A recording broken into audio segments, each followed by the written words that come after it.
Established in 1993 as a successor to the defunct National Provident Fund, the Nigerian Social Insurance Trust Fund, otherwise known as Nsitf, is a social security organization in Nigeria with a mandate to provide social security protection and safety net for Nigerian workers. Today, the agency has invited members of the Senate and House of Representatives committees on labor, employment and productivity to a retreat in Lagos aimed to establish a synergy between the agency and lawmakers, fostering open dialogue, strategic planning and collaborative problem solving.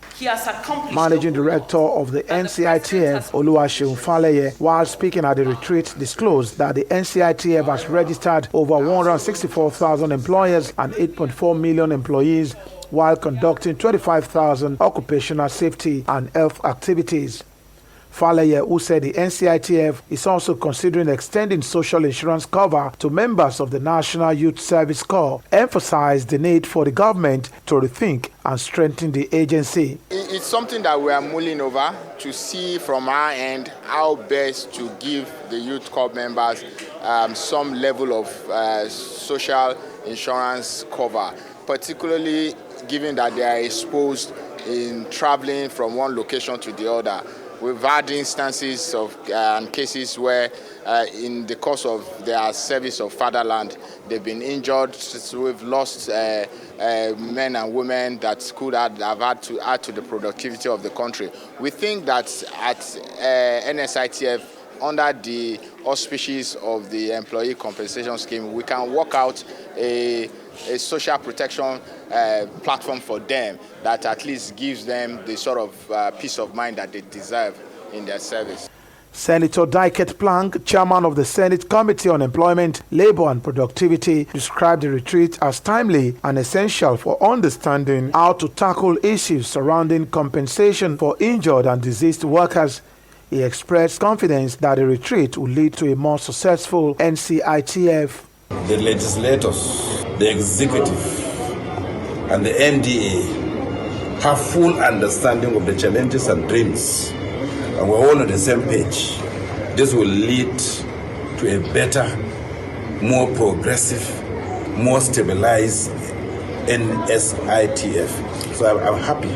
Our initiative is to ensure that Nigerians understand the benefits that comes with being registered under the ECI. It's a mandated scheme, but most importantly is the support that it gives in the cases where there is injury, where there is death or disease or sickness arising from your work-related activities. So we think that if we go on those sort of initiatives where we are educating people about the benefits, then easily they will see the advantage in registering and complying with the law.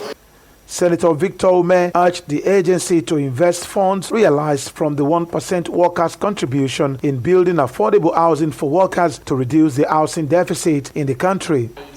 However, a member of the House of Representatives, Ifeanyi Uzokwe, lamented the deduction of 40% from the agency's fund, stating it was affecting its operations. He emphasized the need for the agency to be exempted from such deductions. This fund is raised from the contributions of the workers themselves. A more progressive action would be to also invest in building affordable houses for workers. The way the government is trying to do it through other programs, the National Housing Program.